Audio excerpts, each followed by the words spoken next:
rise. Court is now in session. The Honorable Cheryl Lee Matthews presiding. Good evening.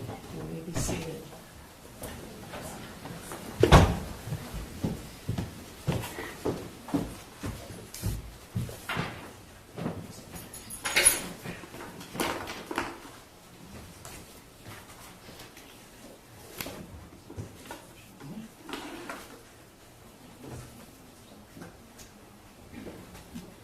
Your Honor, calling People v. James Crumbley, case number 222799989FH. Thank you, Mark Keast on behalf of people. Karen McDonald on behalf of the people. Doing your Marielle Lehman on behalf of James Crumbley. Mr. Crumbley, can you hear us? Yes, I can. Thank you. All right, you can be seated. I want to indicate, first of all, there was a question the media was dying to know about. I'm going to read that into the record. I consulted with the attorneys who answered the question, and so then I sent the question back in. They agreed on the answer. The jury asked, please define Article 16.13, bullet number 4, define willfully, neglected, and grossly negligent.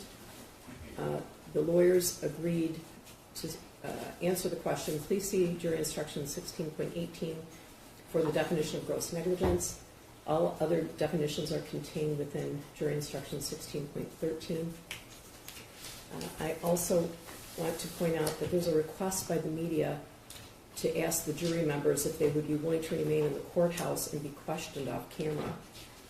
Because there would be a verdict and no other defendant pending trial, I would have been willing to do that.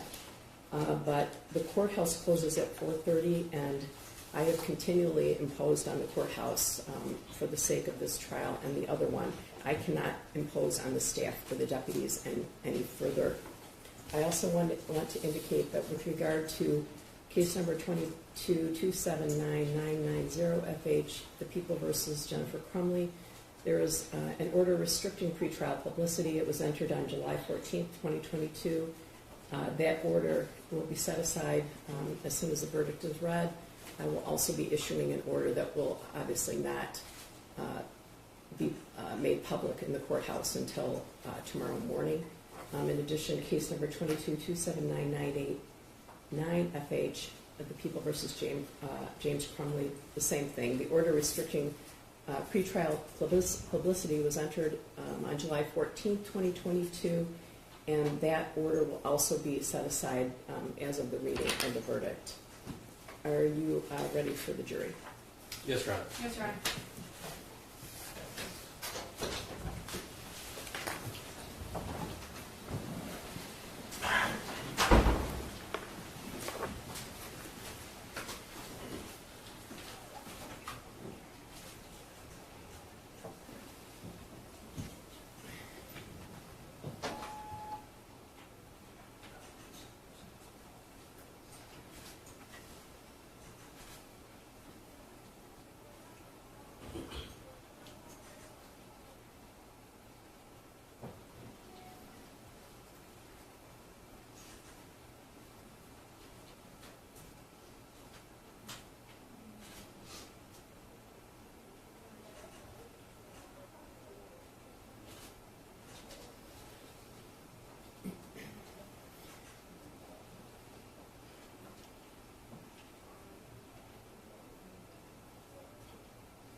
All rise for the jury.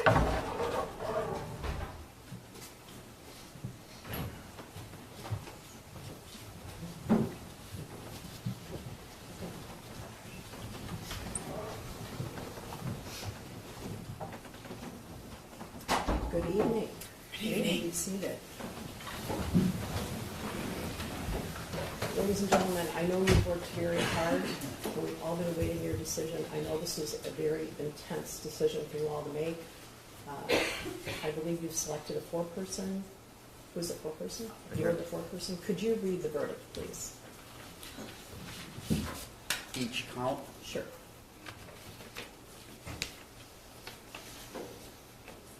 Count 1, involuntary manslaughter as to Madison Baldwin, guilty of involuntary manslaughter as to Madison Baldwin. Count 2, involuntary manslaughter as to Tate Meir, guilty of involuntary manslaughter as to Tate Meir. Count 3, involuntary manslaughter as to Hannah St. Juliana, guilty of involuntary manslaughter as to Hannah St. Juliana. Count 4, involuntary manslaughter as to Justin Schilling, guilty of involuntary manslaughter as to Justin Schilling. Thank you, foreperson. I'm going to ask that Ms. Williams pull the jury. So she's going to ask you each. Juror in seat number 1, was that and is that your verdict? It is. Juror in seat number 2, was that and is that your verdict? It is. Juror in seat number 3, was that and is that your verdict? It is. Juror in seat number 4, was that and is that your verdict? It is. Juror in seat number 6, was that and is that your verdict? It is. Juror in seat number 7, was that and is that your verdict? It is. Juror in seat number 8, was that and is that your verdict? It is. Juror in seat number 9, was that and is that your verdict? It is. Juror in seat number 11, was that and is that your verdict? It is. Juror in seat number 12, was that and is that your verdict? Yes, it is. Juror in seat number 13, was that and is that your verdict? It is. Juror in seat number 14, was that and is that your verdict? It is. Thank you, ladies and gentlemen. I know how hard this has been on all of you just by reading your face. I know this has been a very hard decision. We appreciate your time. I'm going to ask you to return to the jury room, and I'll be there with you in a few minutes, all right? All rise for the jury.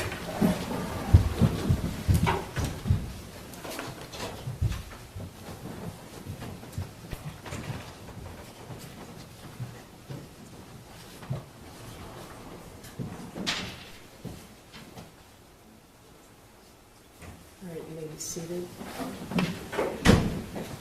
Bond is revoked. Sentencing will be April 9th at 9 o'clock in the morning. All right. I'll allow both sides to speak to the jury if they're interested. All right. Thank you, Judge. Thank you. If everyone can just remain seated.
if you do speak with someone right away. But Charlie, having the parents both found guilty, what does that do for the civil case since they are really found responsible for this crime? Does that help or hurt the civil case in this? It really has nothing to do with it. They're really different. Remember, the criminal case is only against the shooter and the shooter's parents. The civil case is against Oxford High School, and they're not a part of the criminal case. Nothing was there for Oxford High School. A couple of witnesses testified, the counselor as well as the dean of students in the criminal case, but they're being sued, but they're not being charged criminally. So it's a very different standard. As we know in the civil case, that was thrown out. So it doesn't matter that there's criminal. In fact, I could make an argument it hurts the criminal case. Right. It hurts the civil case to some extent. But you know, there's different standards of proof and different ideas. In the civil case, they were thrown out because of governmental immunity. Essentially, you can't sue Oxford High School, and that's what the judge ruled. Not this judge, a different judge threw the case out. That's on appeal, but I don't know what's going to happen there. We're still waiting now to see if the prosecutor will come out and talk to us, perhaps, or maybe the defense attorney as well. I was told that there's still a gag order in the case. It may be lifted, though, once there's a verdict, because right now, this case at this level, this court, we're only waiting for sentencing. They should set a sentencing date. April 9th is the sentencing date for Jennifer Crumbley. Maybe they'll do them together, maybe not, don't know. But that's what we're waiting for, and to Charlie, see if there's going to be keep peeking over your shoulder date. there. I don't want you to miss anyone. I just want to let you know that we did see the family members, after embracing Karen McDonald, walk out of a door. I don't know if they went to go speak with other people on the other side of the hallway you're at, but just so you know, we did see them exit a short time ago. I wanted to ask you a question. These jurors had to figure out whether or not this man was grossly negligent. There are a couple things that happened in this trial that indicate what does that look like, what does that mean. She talked about the gun lock, the trigger lock, but we also talked about calls for help, cries for help from this young man. Was that something that weighed heavily on him, more so than the gun being locked? Probably. I think that journal from the shooter was a very key piece of evidence. That's what you're referring to. And it's a very controversial piece of evidence. Certainly something that the appellate courts will take a look at. A journal was found in the bathroom. We saw a picture of it. It was about a 22-page journal, if I remember correctly, allegedly in the shooter's handwriting. But yes, one of those excerpts was, "Help me." And I'm paraphrasing a little bit. I'm reaching out to my parents, and they're not giving me any help. And also the really damning one was that tomorrow is going to be this day I'm going to shoot the school. Some innocent people have one day to live. Something along those lines. That's very powerful testimony. But arguably, the issue is whether or not James Crumbley knew that the shooter wrote that in the journal. I don't know how many dads look at their 15-year-olds' journals. I don't know. But it doesn't matter. The jury heard that and they saw that. And certainly, when this case, remember, these charges were brought about 4 days after the Oxford High School shooting. So that is a very key piece of evidence, that journal. And when the prosecutor and the police found that journal, they said, "Oh my gosh, we've got to take a look at these parents." And sure enough, they took a look at them, they brought charges, and now they have 2 convictions, Jennifer and James. But yes, I do believe that's a very key piece of evidence, the journal. But it is going to be scrutinized by the appellate courts. There's no question about that. We can't cross-examine the shooter. No, I don't know if it's real. I don't know what he meant by that. Did he change his mind? Did he know that? Did he meant for James to even see that? So there are a lot of questions that'll be raised on appeal. But I'll tell you, honestly, it's really hard to get a jury verdict reversed on appeal. Good luck. Doesn't happen very often. So really, this is it for James and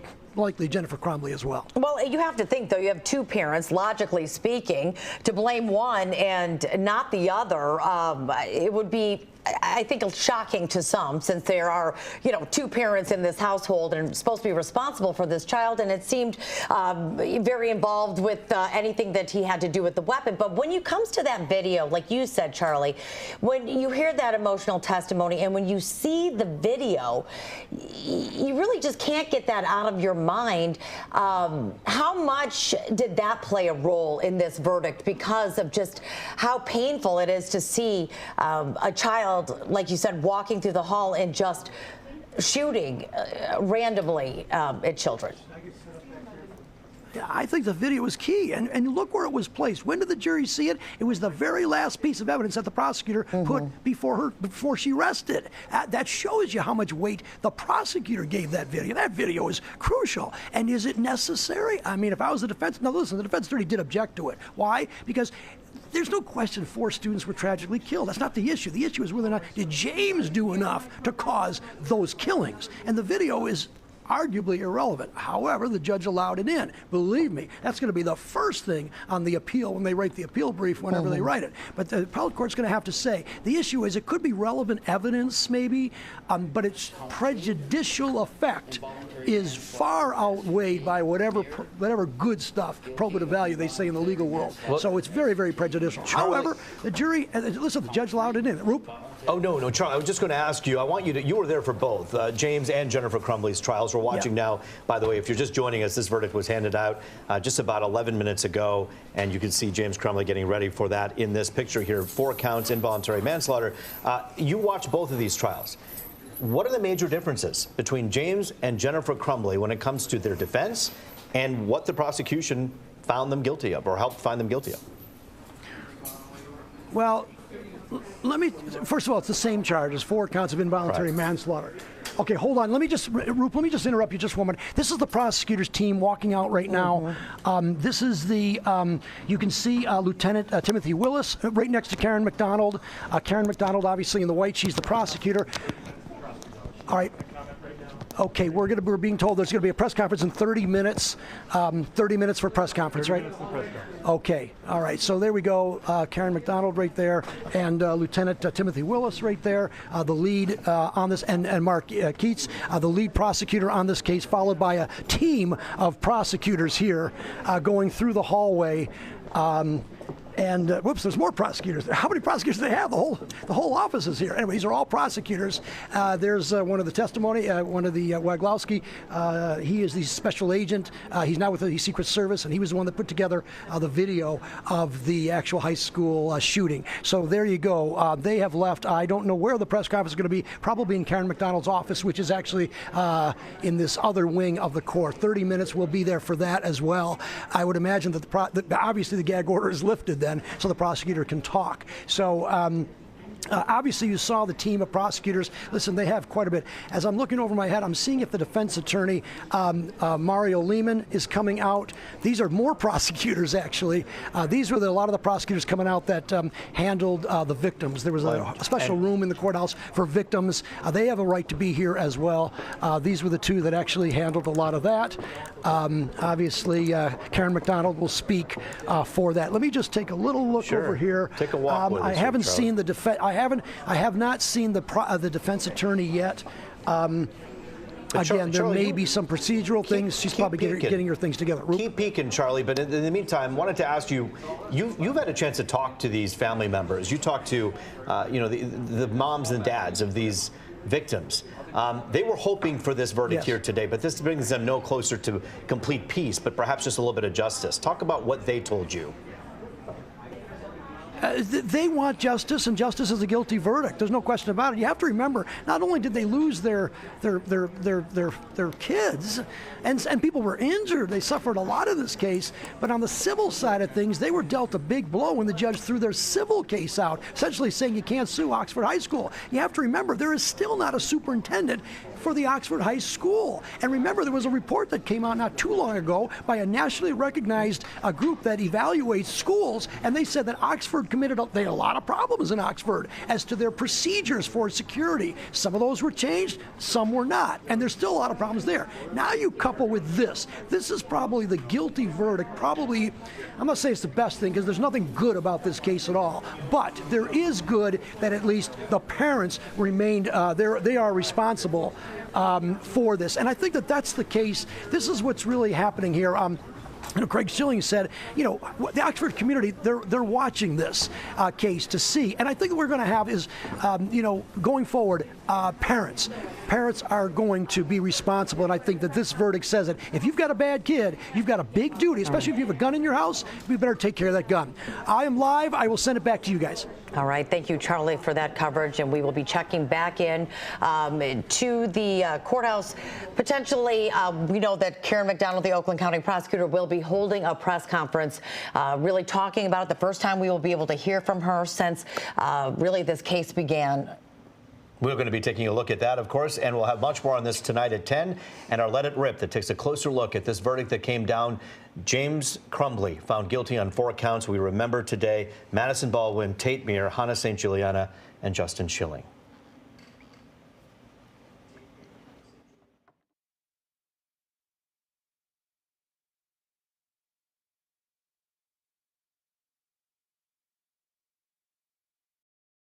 At 10, and our Let It Rip that takes a closer look at this verdict that came down.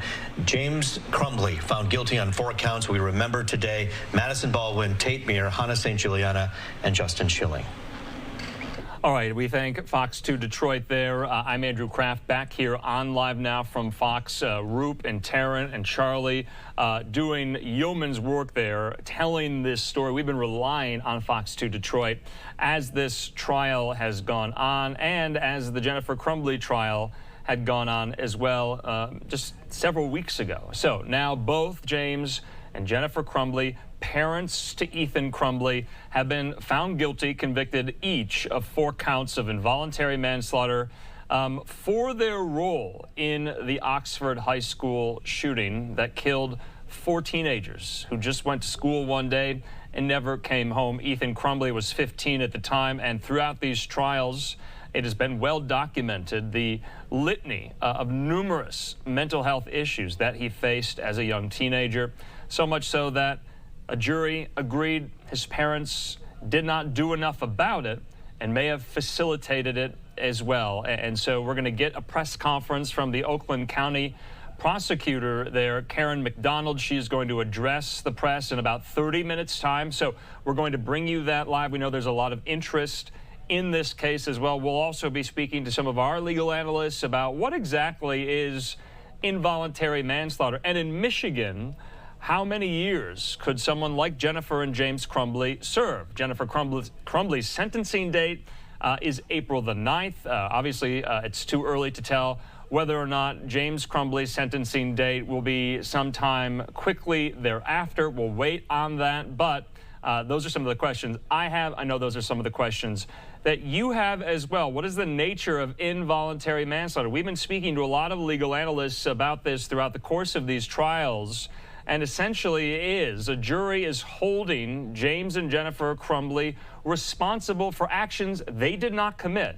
Their son committed, nonetheless. In the meantime here, let's take a quick commercial break. I'm Andrew Kraft. We'll have more on this story when we come back.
And welcome back here to Live Now from Fox. I'm Andrew Kraft. In our continuing breaking news coverage, live, raw, and unfiltered there, let's go to Oakland County, Michigan, Pontiac there, as some of these victims' family members, reporters, leaving the courtroom. It's almost 8 o'clock there on this Thursday night in Metro Detroit, and you can hear and see that this is, I believe, maybe where this press conference will be set up. In the meantime, we're remember going to listen in about 30 minutes' time to the Oakland County prosecutor who successfully brought both of these cases to a successful verdict. In her office's eyes, of course, a guilty conviction on these 4 counts of involuntary manslaughter. So while we wait for that press conference to begin, while we get some of our legal analysts on the line, we want to let you watch the verdict read aloud there in court. James Crumbley does not really react. He shakes his head briefly from side to side, but that is about it as these guilty verdicts are read out. Subsequently, each 4 counts guilty for those 4 victims who were killed by his son Ethan back in November of 2021 in Oxford High School. In the meantime here, let's put all of this up. We're going to show you all of this as we wait for this press conference to happen.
Court is now in session. The Honorable Shirley Matthews presiding.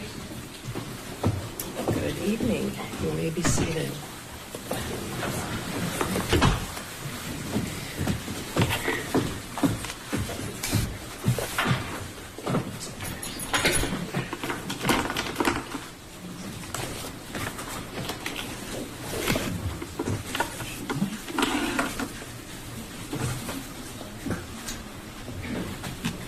Your Honor, calling People v. James Crumbley, case number 222799989FH.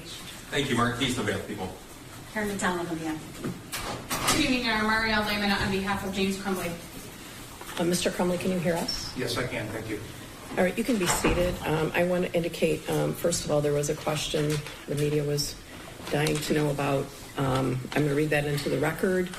I consulted with the attorneys who answered the question, and so then I sent the question back in. They agreed on the answer.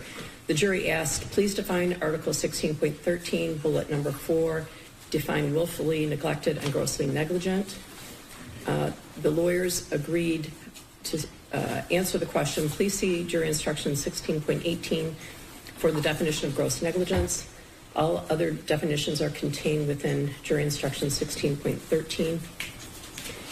I also want to point out that there's a request by the media to ask the jury members if they would be willing to remain in the courthouse and be questioned off camera. Because there would be a verdict and no other defendant pending trial, I would have been willing to do that. But the courthouse closes at 4:30, and I have continually imposed on the courthouse for the sake of this trial and the other one. I cannot impose on the staff or the deputies any further. I also want to indicate that with regard to case number 222799990 FH, the People versus Jennifer Crumbley, there is an order restricting pretrial publicity. It was entered on July 14th, 2022. That order will be set aside as soon as the verdict is read. I will also be issuing an order that will obviously not be made public in the courthouse until tomorrow morning. In addition, case number 2227998 FH, the People versus James Crumbley, the same thing. The order restricting pretrial publicity was entered on July 14th, 2022, and that order will also be set aside as of the reading of the verdict. Are you ready for the jury? Yes, Your Honor. Yes, Your Honor.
Good evening. You may be seated. Ladies and gentlemen, I know you've worked very hard. We've all been awaiting your decision. I know this was a very intense decision for you all to make. I believe you've selected a foreperson. Who's the foreperson? You are the foreperson. Could you read the verdict, please? Each count. Sure.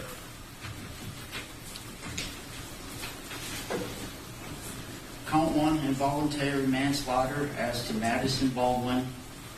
Guilty of involuntary manslaughter as to Madison Baldwin. Count 2, involuntary manslaughter as to Tate Meir. Guilty of involuntary manslaughter as to Tate Meir. Count 3, involuntary manslaughter as to Hannah St. Juliana. Guilty of involuntary manslaughter as to Hannah St. Juliana. Count 4, involuntary manslaughter as to Justin Schilling. Guilty of involuntary manslaughter as to Justin Schilling. Thank you, foreperson. I'm going to ask that Ms. Williams poll the jury. So she's going to ask you each. Jury in seat number 1, was that and is that your verdict? It is. Jury in seat number 2, was that and is that your verdict? It is. Jury in seat number 3, was that and is that your verdict? It is. Jury in seat number 4, was that and is that your verdict? It is. Jury in seat number 6, was that and is that your verdict? It is. Jury in seat number 7, was that and is that your verdict? It is. Jury in seat number 8, was that and is that your verdict? It is. Jury in seat number 9, was that and is that your verdict? It is. Jury in seat number 11, was that and is that your verdict? It is. Jury in seat number 12, was that and is that your verdict? Yes, it is. Jury in seat number 13, was that and is that your verdict? It is. Jury in seat number 14, was that and is that your verdict? It is. Thank you, ladies and gentlemen. I know how hard this has been on all of you just by reading your face. I know this has been a very hard decision. We appreciate your time.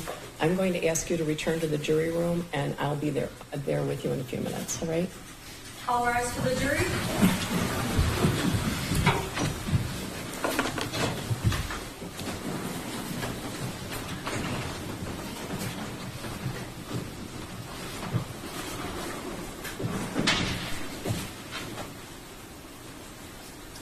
All right, you may be seated.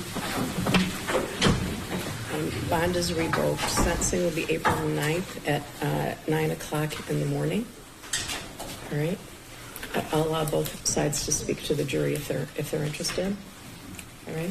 Thank you, Judge. Thank you. If everyone can just remain. Okay, so you just heard there from the judge, and I had missed that there, that they did read out the sentencing date. So James Crumbley will be sentenced April the 9th. And I believe that is the same sentencing date of his wife, Jennifer Crumbley. I'll have to check on that. But you see him there. He will soon stand up, take his tie off, and be remanded back into custody as well. He's speaking there with his defense lawyer. Now, we are told in about the next 15 or 20 minutes or so, there is going to be a press conference with the Oakland County prosecutor who successfully brought this case to a conclusion. Two guilty cases, both James and Jennifer Crumbley, brought by Oakland County prosecutors led by Kim McDonald there in Metro Detroit. In the meantime here, let's step away from this. We did want to play this for you a second time in case you might have missed it live. We're going to take our final commercial break of the hour here. I'm Andrew Kraft. We're just getting started. We have a lot more top headlines left to get to, but as we always say, breaking news changes everything, live, raw, and unfiltered. We'll see you in 2 minutes.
And welcome back here to Live Now from Fox. I'm Andrew Kraft. We have a few more top headlines left to get to, though, this hour, including many updates on all of the legal cases that former President Donald Trump has found himself in, including down there in southern Florida today. He was back in court there today where the former president's lawyers were asking a federal judge to throw out charges related to classified documents seized from Mar-a-Lago. Remember, this is that case brought by Special Prosecutor Jack Smith. Well, the judge in the case, Eileen Cannon, made some determinations today on this very question. Let's go out now to southern Florida. Fox News multimedia reporter Caroline Elliott standing by there.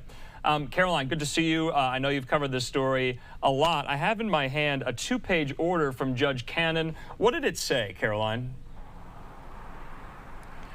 So, well, Andrew, that 2-page order came down late this afternoon, and in that order, the judge decided to rule against Trump's legal team. Of course, Trump's lawyers came to court today to argue that this case should be dismissed for 2 reasons. Number 1, being unconstitutional vagueness. And number 2, the Presidential Records Act. But again, late this afternoon, Judge Cannon decided that this case will not be dismissed because of unconstitutional vagueness, and instead said that a jury should make that decision. Now, up next, the judge will still have to decide on that second motion involving the Presidential Records Act. We will tell you, though, in court today, as Trump's lawyers were making these arguments, Judge Cannon seemed skeptical of the defense at time.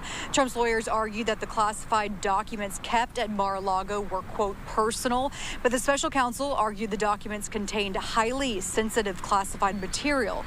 Now, Trump's legal team also pointed out the recent special counsel Hur report where President Biden did not face charges for taking classified materials from the White House while he was vice president, and his lawyers suggested this is now setting a double standard. During court today, Judge Cannon acknowledged several times that this case is unprecedented, pointing out that no former president or vice president has ever faced charges for taking classified documents from the White House. So, Andrew, we'll have to wait and see how the judge rules on this second motion.